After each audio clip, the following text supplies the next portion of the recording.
위기 극복 후에 찾아오는 진짜 위기라는 제목으로 같이 하나님 말씀 나누도록 하겠습니다. 창세기 35장 1절에서 5절 말씀인데요. 미리 읽어서 이 부분을 좀 넘어가도록 하겠습니다. 우리는 위기의 시대를 살고 있습니다. 특별히 피부로 느낄 만큼 코로나19로 인해서 경제 위기, 또 여러 가지 위기들을 겪고 있습니다. 우리 삶에 수많은 위기들이 있었죠.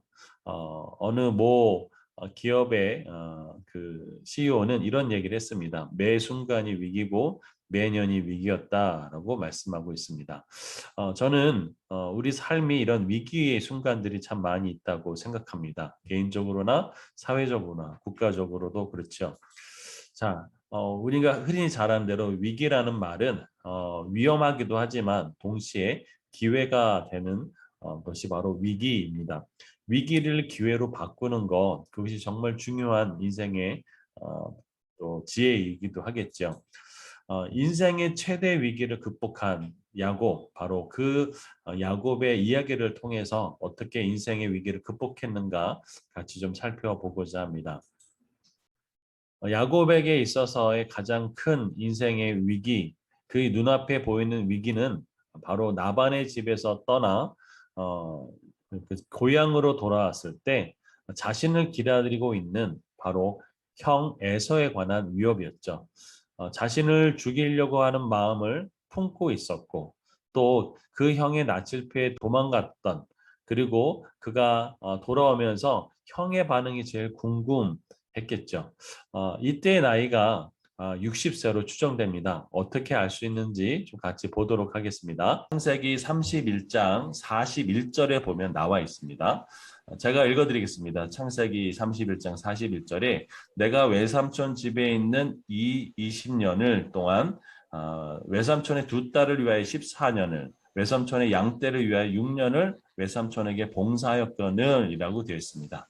그러니까 40세가 된 이 야곱이 나반의 집에 가서 20년 만에 돌아오게 되었는데, 이 20년이 지난 이후에 그의 인생에서 가장 어렵고 두렵고 힘든 건 뭐냐면 바로 자신의 형 에서를 만나는 일이었습니다. 이 에서를 만나는 데 있어서 먼저는 라반의 집을 떠나면서 사신을 보내죠. 그랬더니 그 형의 반응이 뭐냐면 군대 400명을 끌고 올라오는 것이었죠. 이때 이 야곱은 굉장히 많이 두려워하게 됩니다. 왜 형이 400명이나 되는 그렇게 많은 인원을 끌고 올까라는 것이죠. 그때 이 야곱은 준비를 합니다. 어떤 준비를 하냐면 만약에 형이 나를 치게 되면 두 떼를 나눠야 되겠다. 그래서 두 떼를 나누고, 그러면서 요즘 말로 리스크를 분산하는 그런 일을 하지요. 그렇지만 그렇게 리스크를 분산하고 또 여러 가지 조치를 취하지만 그는 야복강을 건널 때 모든 가족을 다 보내고 종들을 보내고 혼자 하나님과 남아서 씨름하게 됩니다. 자, 그렇게 씨름하게 되고 그러면서 그때 하나님을 경험하게 되죠. 그러면서 극적인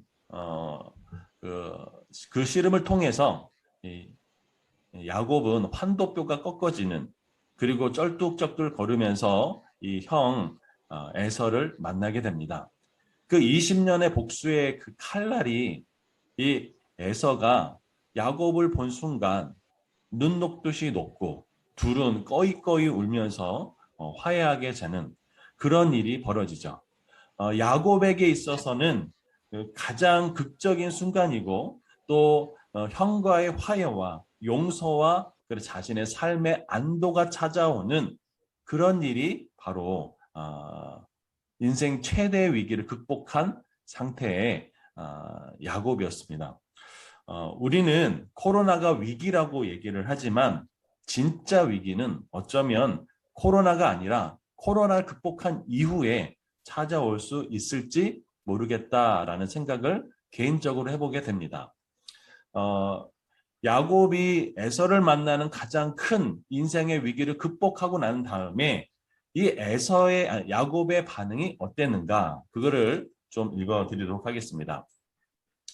33장 16절에 보면 이렇게 되어 있습니다. 이날에 에서는 세일로 돌아가고 형과 이 동생의 만남 이후에 이제 이 에서는 세일로 돌아가게 됩니다. 이젠 더 이상 원수가 아니고 위기가 아니었게 됐죠. 자, 그런데 그 다음 반응이 이렇게 나옵니다.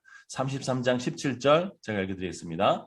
야곱은 숫곳에 이르러 자기를 위하여 집을 짓고 그의 가축을 위하여 우릿간을 지었으므로 그 땅 이름을 숫곳이라 부르더라. 인생 최대의 위기, 형 에서를 만나는 이후에 그가 보였던 첫 번째 반응이 뭐냐면 자기를 위하여 집을 지었어요. 그리고 그의 많은 가축을 위하여 집을 지었다라는 것이죠. 이 모습은 아브라함에게 신앙에서 찾아볼 수 없는 모습이었습니다. 아브라함은 가는 곳마다 제단을 쌓았고 거기서 하나님을 불렀던 사람이었습니다. 그런데 이 야곱은 자기를 위하여 집을 짓고 가축을 위하여서 우릿간을 짓는 일을 벌어졌던 것이죠. 저는 진짜 위기는 바로 인생의 주인을 바꿀 때 온다라고 생각합니다. 특별히 그리스도인들의 진정한 주인은 하나님이시죠. 근데 그 하나님을 망각하고 자신으로에게 주인이 된 그 삶, 그것이 저는 진정한 위기라고 생각을 합니다. 야곱은 에서를 만나기 전에 하나님이 축복해 주시면 안 되는 사람, 정말 하나님 도와달라고 그렇게 간절히 기도했던 사람, 하나님이 아니면 이 문제를 해결할 수 없는 사람, 하나님의 도우심이 없이는 살아갈 수 없는 사람, 누구보다도 하나님 필요했던 사람이 바로 야곱이었습니다.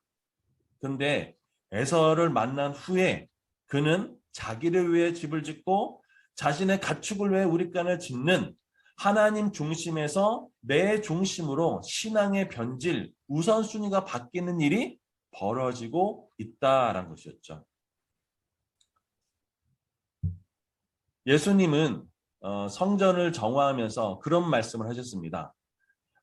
성전에서 자기를 위해서 물건을 팔고 매매하고 환전하는 그 사람들에게 이 집은 만민이 기도하는 집이다라고 말씀하셨습니다. 다시 말하면 성전의 본질, 하나님을 만나는 그 본질에 있어서 우선순위가 바뀌었다라고 분명하게 말씀을 하셨던 것이죠. 지금 이 야곱의 위기는 그 형 눈에 보였던 그 에서의 그 위기가 지나가고 나서 이제 나에게 필요한 것, 내 중심으로 바뀌는 일이 벌어졌다라는 것이죠. 그런데 이 영적인 위기가 현실이 되어옵니다. 그 34장에 보면 그 제단을 34장에 이 야곱의 딸 디나가 이 세겜에 가서 거기서 성적인 폭행을 당하는 일이 벌어지죠. 그런데 이 위기는 점점 더 커지게 됩니다.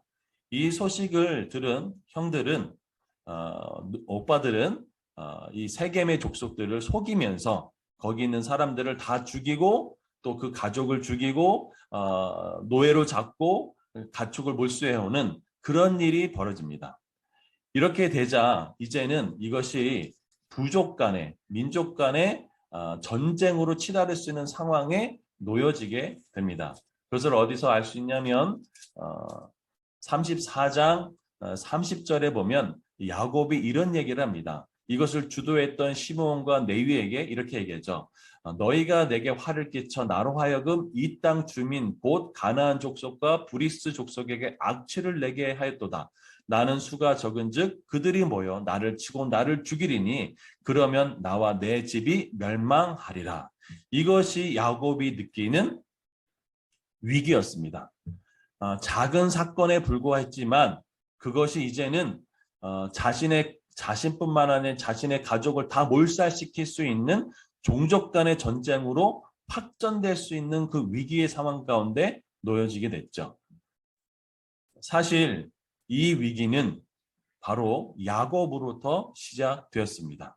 그가 하나님을 만나기 전에, 하나님을 만났을 때, 또 나반의 집에서 떠났을 때에 그는 에서만 피하면 될 줄 알았지만, 그가 진정한 놓쳤던 것은 바로 내 중심의 신앙으로 돌아갔던 신앙의 변질이 이런 위기를 만나게 된다는 것이죠. 그런데 감사하게도 이 위기의 순간에도 야곱의 하나님은 함께해 주십니다. 그러면서 다시 말씀하시죠. 바로 베델로 올라가라 말씀하십니다. 하나님께서는 창세기 35장 1절에서 3절에 보면 이렇게 얘기합니다. 베델로 올라가서 내가 내 형의 낯을 피하여 도망하던 때에 내가 만났던 그 하나님의 자리에서 제단을 쌓으라고 얘기합니다. 그러면서 야곱에게 말씀하시는 것이 5가지 중요한 포인트가 나오죠. 첫 번째는 너희 중에 있는 이방 신상을 버리고, 두 번째는 자신을 정결하게 하고 의복을 받고 입으라 얘기하고, 그 다음에 이렇게 했을 때 야곱이 결단하는 것이 있죠. 일어나 베델로 올라가자라고 얘기합니다. 하나님이 말씀하시는 것이 있고 야곱이 행해야 될 것이 있습니다. 이것을 2가지로 크게 보면 하나님의 역할, 말씀하시는 것이 있죠. 또 그러나 야곱이 해야 될 것이 있죠. 바로 일어나 베델로 실제로 올라가는 일일 것이죠. 저는 그래서 이 영적인 위기, 진짜 위기를 극복하는 것은 이 우선순위를 회복하는 것이라고 생각합니다. 말씀을 보면 첫 번째가 이방 신상을 버리고 마음을 정결하게 하고 의복을 바꾸고 그리고 일어나고 베델로 올라가는 이 5가지에 대해서 좀 말씀을 나누고자 합니다. 먼저 이방 신상을 버려라 라는 것이죠. 모든 회복은 버리는 것부터 시작합니다. 디도서 2장 11절에서 12절은 이렇게 말씀하고 있습니다. 모든 사람에게 구원을 주시는 하나님의 은혜가 나타나 우리를 양육하시되 경건하지 않은 것과 이 세상의 정욕을 다 버리고 신중함과 의로움과 경건함으로 이 세상에 살고 라고 되어 있습니다. 다시 말하면 우리가 하나님 앞에 자라가고 양육되고 변화되는 가장 중요한 출발점은 뭐냐면 먼저 버리는 것부터 시작되는 거죠. 성경은 성령을 통해서 그리스도인들에게 있어서 2가지가 있는데 사역이, 첫째는 버리는 사역과 살리는 사역이죠. 버리는 것은 경건하지 않는 것, 세상의 정욕을 버리게 하고, 또 하나는 사는 것이죠. 하나님 앞에서 신중하고 의로움과 경건함으로 살도록 한다라는 것이죠. 우선순위의 영적인 첫 번째 회복은 바로 버리는 것부터 시작하는 거죠. 우상을 버리고 또 나의 잘못된 그런 문화들을 버리는 것이죠. 사실 야곱이 살았던 라헬은 아버지 집에서 그 드라빔을 훔쳤던 사람이었죠. 그러니까 그 가족 안에 우상 숭배에 대한 부분이 있었던 것을 알 수 있습니다. 두 번째는 바로 정결하게 하라라는 것이죠. 다시 말하면 회개하고 마음을 바꾸는 것입니다. 그런데 성경에는 이 마음을 바꾸는 것, 정결하게 하는 것에서 중요한 말씀을 주시는데 그것이 바로 뭐냐면 히브리서 3장 15절의 말씀입니다. 성경에 일렀을 오늘 너희가 그의 음성을 듣거든 경노하시게 하던 것 같이 너희 마음을 완고하게 하지 말라 하였으니 라고 말씀합니다. 이스라엘 백성이 광야에서 하나님을 만나고 또 하나님의 선지자를 통해서 그들에게 경고의 메시지가 왔을 때 그들은 돌이키지 않고 회개하지 않았던 가장 중요한 이유가 뭐냐면 마음을 완고하게 했던 것이죠. 그런데 이 야곱은 하나님의 분명한 말씀을 듣고도 마음이 완고하지 않고 하나님 앞에 순종하는 모습을 보여주는 것이죠. 우리가 하나님의 음성을 들을 때 그 말씀이 내 삶에 유익하게 되는 것은 믿음과 결부시켜서 하나님께 나아갈 때 그 말씀이 살아 역사할 줄 믿습니다. 세 번째는 바로 의복을 받고 입으라라는 것이죠. 우리가 입고 있는 옷은 우리의 정체성을 얘기해 줍니다. 군인은 군복을 입고 또 경찰은 경찰복을 입고 또 뭐 의사나 간호사는 거기에 맞는 의복을 입겠죠. 다시 말하면 내가 어떤 옷을 입고 있느냐는 나의 정체성을 말해주고 있는 것이죠. 어, 의복을 받고 입으라라는 것은 바로 진정한 정체성, 그것을 회복하라라고 말하는 것이죠. 그렇다면 그리스도인들에게 있어서 중요한 정체성은 무엇인가라는 거죠. 저는 그리스도인들이라고 하면 이렇게 정의하고 싶습니다. 내 인생의 주인이 내가 아니라 하나님인 사람. 그것이 바로 그리스도인이라고 저는 생각합니다. 내 인생의 주인이 하나님으로 된 사람. 그래서 사도 바울은 그의 서신서마다 이렇게 표현하고 있죠. 예수 그리스도의 종된 나 바울은, 예수 그리스도의 사도된 나 바울은, 예수님 안에서 내가 누구인지 명확하게 알았던 사람, 그게 바로 사도 바울이었죠. 의복을 바꿔 입으라. 내 삶의 영적인 우선순위가 내가 아니라 주님이라는 그 우선순위로 옷 받고 입는 저와 여러분이 되었으면 좋겠습니다. 네 번째는 바로 일어나라고 야곱이 말했다라는 것이죠. 창세기 31장 13절에 보면 나반의 집에 떠날 때 하나님이 이렇게 말씀하십니다. 나는 베델의 하나님이라 라고 얘기합니다. 베델, 야곱이 에서의 낯을 피해서 도망했을 때 참 인생이 막막하고 어디로 가야 될지 몰랐던 그 순간에 하나님을 만났던 자리, 그 위기에 만났던 하나님, 그 베델의 하나님, 그 하나님은 거기를 강조하십니다. 그러면서 내가 거기서 기둥에 기름을 붓고 거기서 내게 선하였으니 지금 일어나 이곳을 떠나서 내 출생지로 돌아가라 하셨느니라 라고 얘기합니다. 성경을 가만히 찾아보면 일어나라 라는 표현이 상당히 많이 나옵니다. 여러분 여호수아 1장 2절에서도 내 종 모세가 죽었으니 너는 이 백성과 더불어 일어나라 라는 표현이 나옵니다. 엘리야가 그 갈멜살 전투 이후에 도망가면서 호렙산에 있을 때 하나님이 말씀하셨던 것도 똑같습니다. 일어나라. 이 절망의 동굴에서 나가라고 하나님이 말씀하시죠. 야곱은 진정한 위기에 처해 있는 그 가족들에게 이야기합니다. 일어나라. 내 자리, 낭망의 자리, 후회의 자리, 절망의 자리에서 일어나서 하나님을 찾는 자리로 나가라는 거죠. 바로 의지적인 결단과 변화가 필요하다라고 야곱은 말해주고 있는 것이죠. 마지막 다섯 번째는 베델로 올라가라라는 거죠. 인생의 가장 위험한 순간, 어쩌면 가장 외롭고 힘든 그 광야의 순간에서 야곱은 하나님을 만났습니다. 어디서? 바로 베델에서 만났던 것이죠. 그 베델에서 꿈을 꾸고 비전을 보고 환상을 보았을 때 지금은 아무것도 가진 것이 없고 호련단신, 형을 피해서 도망갔던 그 자리에서 이제 하나님과 만남을 다시금 회복하는 것이죠. 계시록 2장 4절에 보면 에베소 교회에게 이렇게 충고합니다. 너 첫사랑을 버렸다라고 하나님은 경고하십니다. 다시 말하면 하나님과 만났던 그 첫사랑을 회복하라라고 말씀하고 있는 것이죠. 하나님께서는 오늘도 우리에게 진정한 위기는 경제적인 위기도 아니고 코로나의 위기도 아니고 바로 내 인생의 주인이 하나님이 아니라 내가 되는 위기, 영적인 위기가 바로 진정한 위기라고 말씀하고 있습니다. 그 위기에서 회복하는 일은 바로 베델로 올라가는 것, 하나님과 첫사랑을 회복하는 것이라고 저는 생각합니다.